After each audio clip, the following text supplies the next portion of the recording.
Chapitre 6 VLAN. Section et objectifs. Segmentation VLAN. Implémentation VLAN.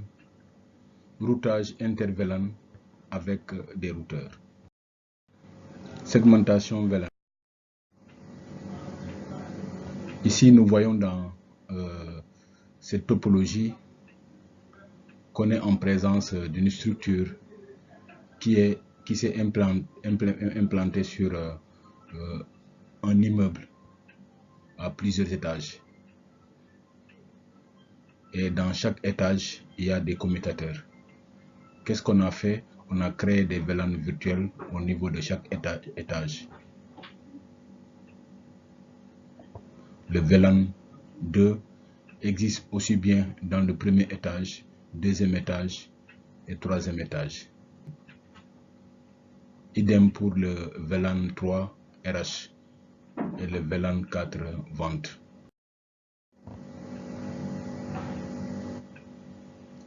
Les VLAN permettent à un administrateur de segmenter les réseaux en fonction de facteurs tels que la fonction, l'équipe de projet ou l'application, quel que soit l'emplacement physique de l'utilisateur ou de l'appareil. Les VLAN permettent la mise en œuvre des stratégies d'accès et de sécurité en fonction de groupes d'utilisateurs précis. Un VLAN est une partition logique d'un réseau de couche 2. Plusieurs partitions peuvent être créées pour permettre à plusieurs VLAN de coexister. Chaque VLAN constitue un domaine de diffusion, généralement avec son propre réseau IP. Les VLAN sont isolés les uns des autres et les paquets ne peuvent circuler entre eux qu'en passant par un routeur. La segmentation du réseau de couche 2 a lieu à l'intérieur d'un appareil de couche 2, généralement un commutateur. Les hôtes regroupés dans un VLAN ignorent l'existence de celui-ci. Les bénéfices des VLAN: la sécurité optimisée, le coût réduit, meilleure performance, domaine de diffusion plus petit, efficacité IT, efficacité de gestion, simplification de la gestion des projets et des applications. Les types de VLAN: VLAN données, trafic généré par l'utilisateur, VLAN par défaut. Tous les ports commutateurs font partie de ce VLAN tant que le commutateur est configuré. Show VLAN brief, VLAN natif, utilisé pour le trafic non étiqueté. VLAN de gestion, utilisé pour accéder aux fonctionnalités de gestion. Ici, quand on fait un show VLAN brief, on voit l'ensemble des VLAN qui sont natifs ou configurés.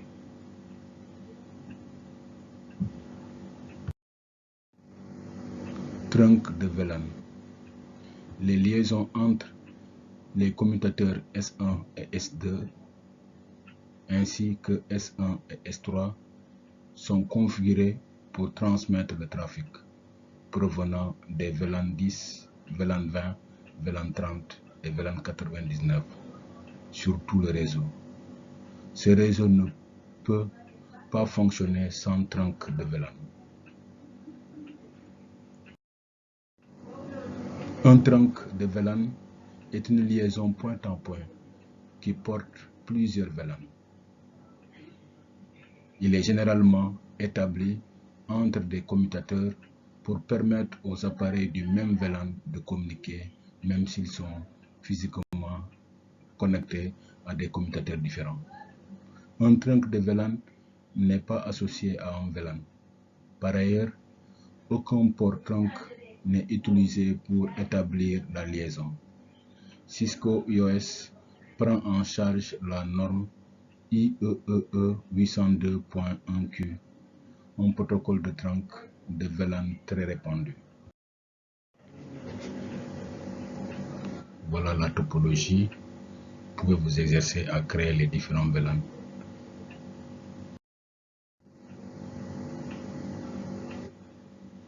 Donc, le trunk de VLAN configuré pour prendre en charge VLAN 10 et VLAN 20 au niveau de cette topologie.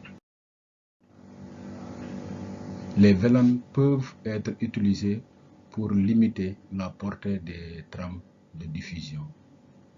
Un VLAN est un domaine de diffusion à part entière. Par conséquent, une trame de diffusion envoyée par un appareil d'un VLAN donnée est transmise au sein de ce VLAN uniquement. Cela permet de contrôler la portée des trames de diffusion et leur impact sur le réseau. Les trames monodiffusion et multidiffusion sont également transmises dans le VLAN d'où elles ont été émises.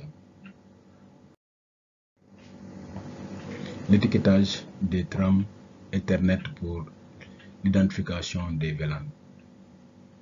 L'étiquetage des trames consiste à ajouter un en-tête d'identification du VLAN à la trame. Il est utilisé pour transmettre correctement plusieurs trames VLAN via un trunk. Les commutateurs étiquettent les trames pour identifier le VLAN auquel elles appartiennent. Il existe différents protocoles d'étiquetage. IEEE 802.1Q étant le plus répandu.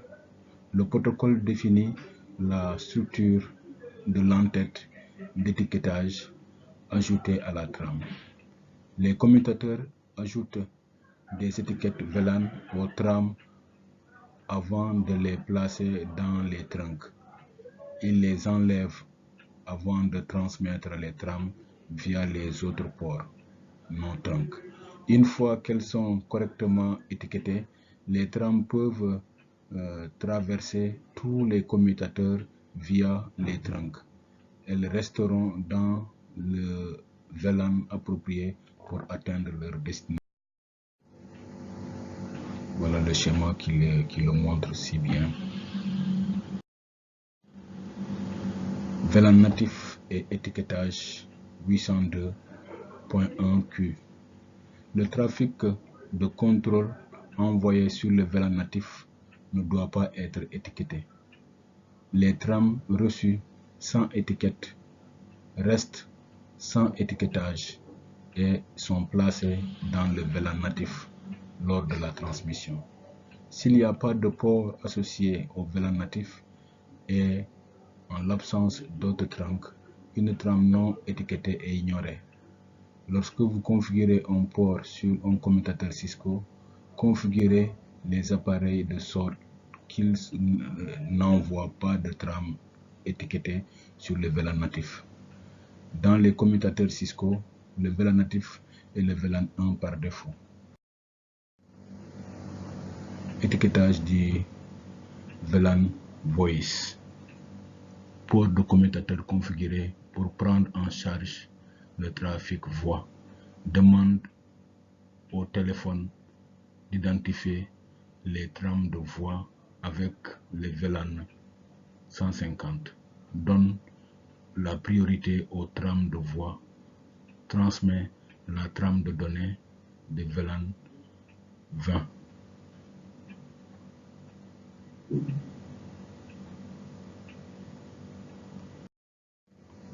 Implémentation VLAN. La plage de VLAN sur les commutateurs Catalyst. Les commutateurs Catalyst 2960 et 3560 prennent en charge plus de 4000 VLAN. Ces VLAN se répartissent dans deux catégories.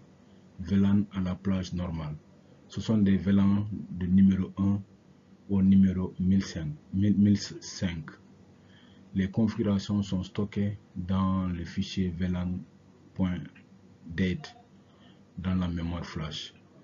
Les ID 1002 à 1005 sont réservés aux VLAN Token Ring et FDD qui sont créés automatiquement et que vous ne pouvez pas supprimer ni modifier. Réseaux locaux virtuels à plage étendue. Ce sont les VLAN du numéro 106 au numéro 4096. Les configurations sont stockées dans la configuration en cours, dans la mémoire NVRAM. Le protocole VTP, VLAN Trunking Protocol, ne prend pas en compte les VLAN appartenant à la plage étendue. Si on veut voir les VLAN, on tape la commande Show VLAN brief. Création d'un VLAN. Pour créer un VLAN, on passe en mode configuration globale, configure terminal. Créer un VLAN avec un numéro d'identité valide, VLAN ID VLAN. Indiquer un nom unique pour identifier le VLAN, name VLAN. Repasser en mode d'exécution privilégié end. Maintenant, pour créer le VLAN, configure terminal VLAN 20, name, on met student, on fait un end. On le crée au niveau du commutateur S1. Attribution de port au VLAN. On passe en mode configuration. On passe en mode configuration en tapant configure terminal. Puis on passe en mode de configuration d'interface. Interface, on met l'ID de l'interface. Le port. Définir le port de mode d'accès. Switch port mode access. Affecter le port à un réseau local virtuel. Switch port access VLAN, ID du VLAN. Et on fait un end pour repasser en mode privilégié. Un exemple, au niveau de notre droite, configure terminal pour le commutateur S1, on valide et on tape la commande interface F, le port 0/18, switch port mode access, switch port access VLAN 20 et on fait un end.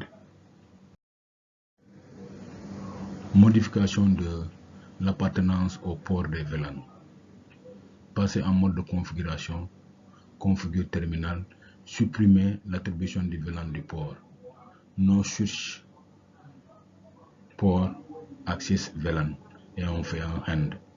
L'interface F018/18 avait été attribuée précédemment au VLAN 20 et toujours actif. F018 réinitialise VLAN 1. Donc int interface F018 no switch port access VLAN end.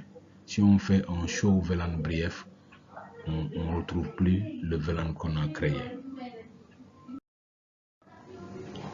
La modification de l'appartenance au port des VLAN suite. Show interface FO0 switch port et on voit que on a le résultat access mode VLAN 1 par défaut. Suite, on fait configure terminal, interface FA11, switch port mode access, switch port access VLAN 20. Quand on fait un show VLAN, on voit que le VLAN est créé, le VLAN 20 est créé, c'est ce qui est en couleur rose. La suppression d'un VLAN. Configure terminal non VLAN 20 end. Si on fait un show VLAN, on ne voit plus le VLAN parce que le VLAN a été supprimé. Le fichier VLAN.data peut aussi être entièrement supprimé à l'aide de la commande delete flash $VLAN.date en mode d'exécution privilégié. La version abrégée de la commande est delete espace VLAN.date. Peut être utilisé si le fichier VLAN.date n'a pas été déplacé dans son emplacement par défaut. Pour les vérifications, on fait show VLAN brief et on note les résultats. Soit on show VLAN brief, soit on show VLAN ID ou bien on show VLAN name. Si on veut afficher le résumé, on fait show summary.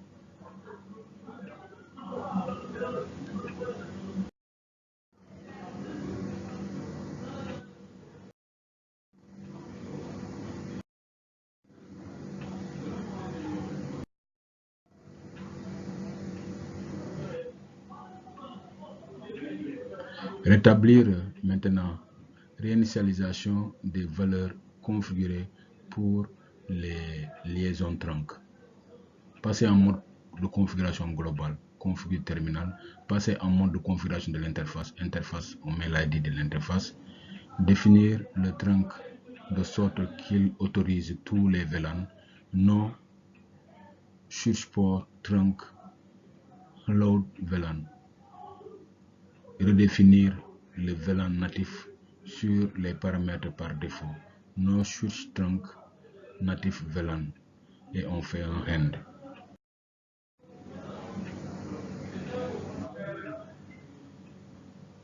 Voilà un exemple.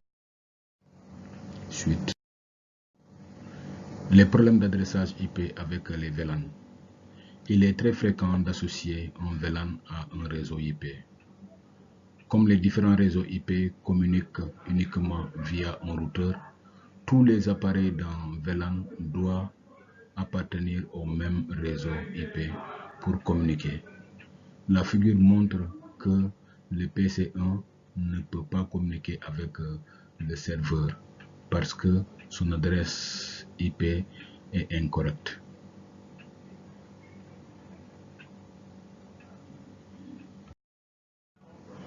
Les VLAN manquants.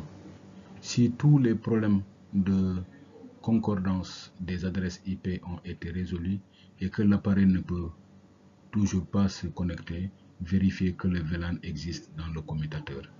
On fait un show VLAN, show MAC address table.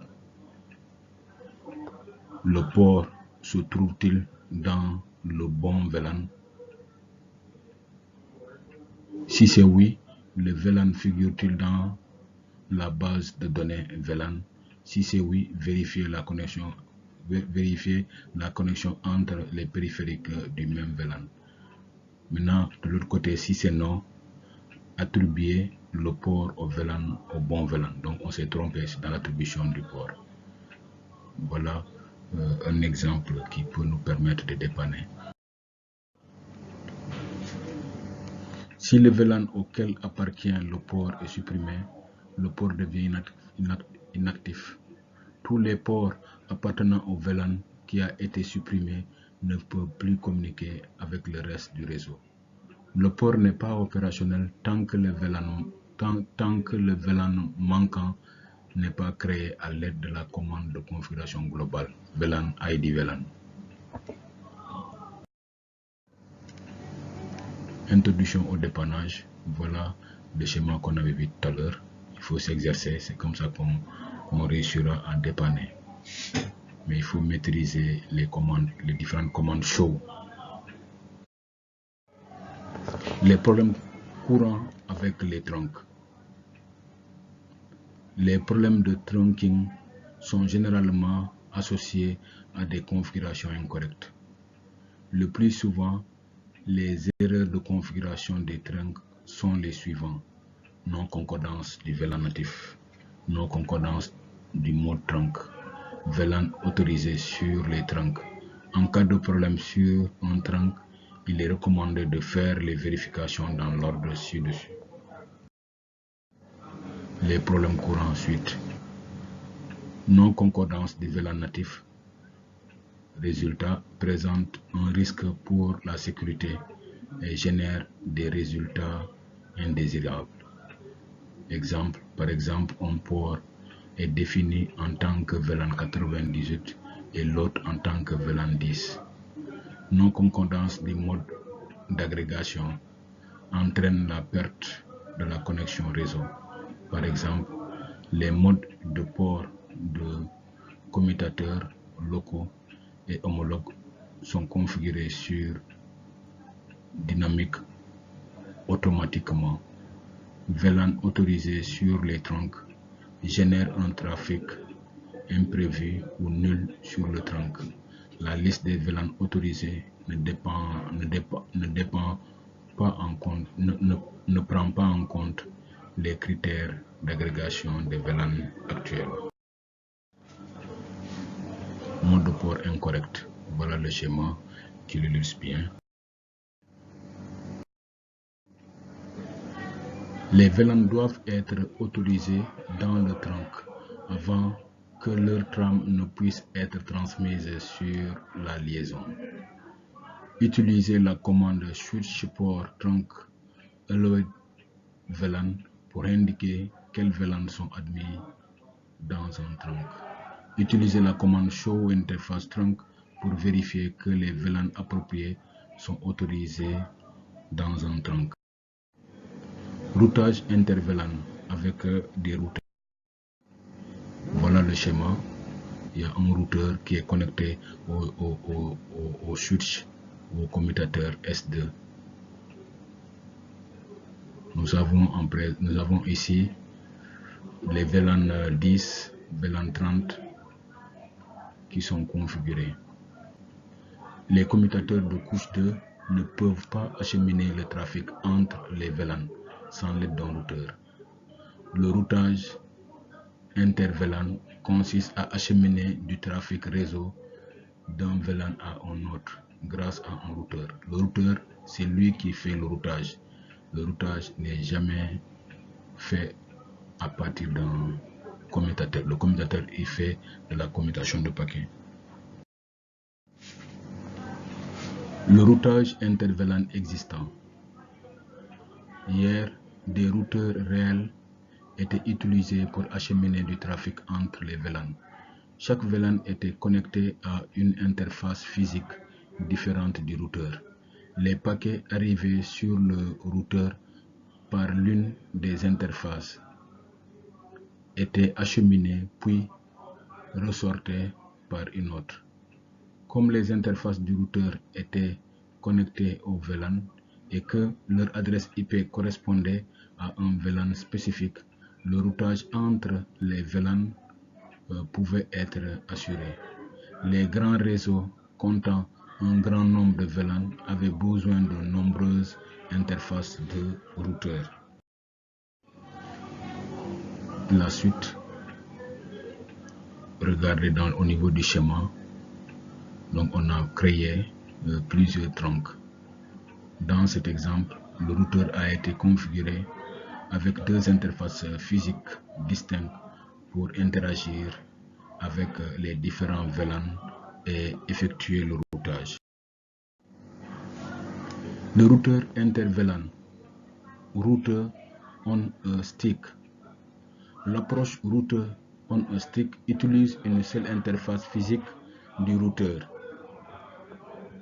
Une des interfaces physiques du routeur est configurée en tant que port trunk 802.1q afin de comprendre les balises VLAN. Des sous-interfaces logiques sont créées, une seule par VLAN. Chaque sous-interface est configurée avec une adresse IP du VLAN qu'elle représente.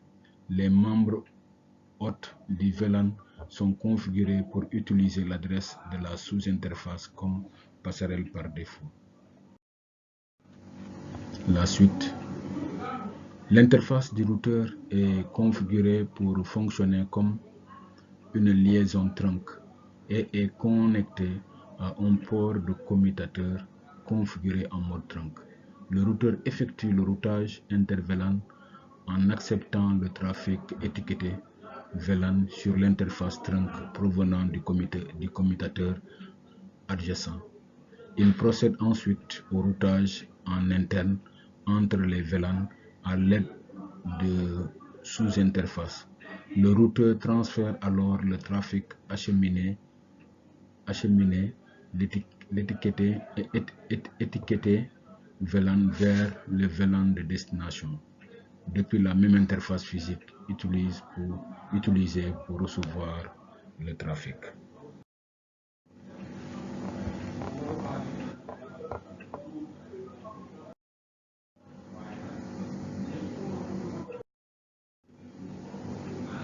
Configuration du routage inter-VLAN existant. Préparation. Avec le routage inter-VLAN existant, les routeurs doivent posséder plusieurs interfaces physiques. Chacune de ces interfaces physiques est connectée à un seul VLAN. Chaque interface est également configurée avec une adresse IP pour le sous-réseau associé au VLAN en question. Les appareils réseau utilisent le routeur comme passerelle pour accéder aux terminaux connectés aux autres VLAN.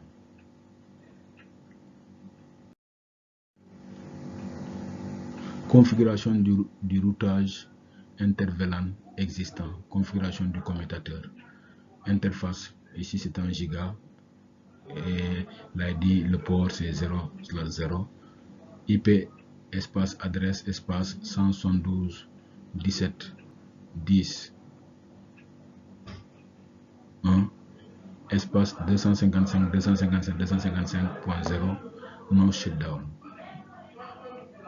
Après on fait l'autre interface et on fait un no shutdown à la fin. Maintenant on enregistre en mettant copie running config, startup config.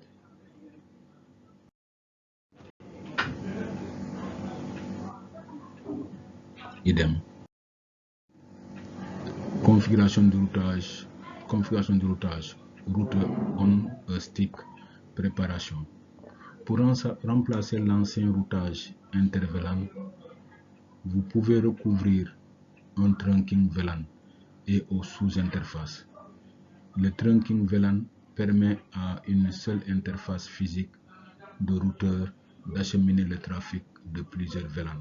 L'interface physique du routeur doit être connectée à une liaison d'agrégation sur le commutateur adjacent. Sur le routeur, des sous-interfaces sont créées pour chaque VLAN unique. Chaque sous-interface reçoit une adresse IP spécifique selon son sous-réseau et son VLAN est également configuré pour étiqueter les trams pour ce VLAN.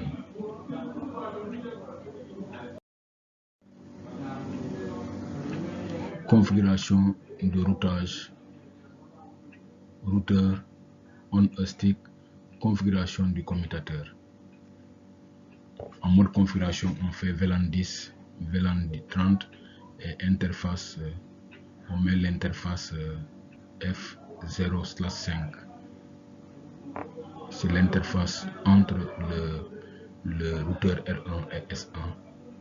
Et on fait switch port mode trunk et on fait un hand. La suite de la configuration, donc interface, on met la sous-interface. La sous-interface, ça dit que le port, c'est un port de la sous-interface. On fait l'encapsulation, espace, on met .1Q, espace 10. IP adresse, on met l'adresse 172.17.10.1, 255.255.255.0. Interface giga 0/0.30, c'est une sous-interface. Encapsulation .1Q, espace 30, adresse IP 172.17.30.1, 255.255.255.0. On fait l'interface 0/0 et on fait un autre shutdown. La configuration n'est pas compliquée. Et on fait une vérification en faisant un show VLAN et on voit ce qu'on vient de créer.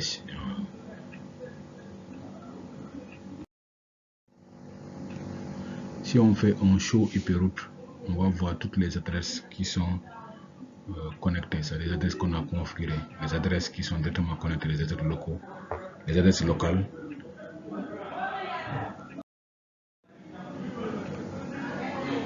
L'accès aux appareils des VLAN, l'accès aux appareils des VLAN distincts peut être testé au moyen de la commande ping. La commande ping envoie une requête d'écho ICMP à l'adresse de destination. Lorsqu'un autre reçoit une requête d'écho ICMP, il envoie une réponse d'écho ICMP. Tracer est un utilitaire qui permet de confirmer le chemin emprunté entre deux appareils. Résumé du chapitre. Expliquer la fonction des VLAN dans un réseau commuté. Expliquer comment un commutateur transmet des trames en fonction de la configuration du VLAN dans un environnement à commutation multiple. Configurer un port de commutateur à attribuer à un VLAN en fonction des conditions requises. Configurer un port trunk sur un commutateur LAN. Dépanner des configurations de VLAN et de trunk dans un réseau commuté. Décrire les deux options permettant de configurer le routage inter-VLAN, configurer le routage inter-VLAN existant, configurer le routage entre réseaux locaux virtuels avec la méthode route on stick. Merci pour votre attention. Ici prend fin le chapitre 6.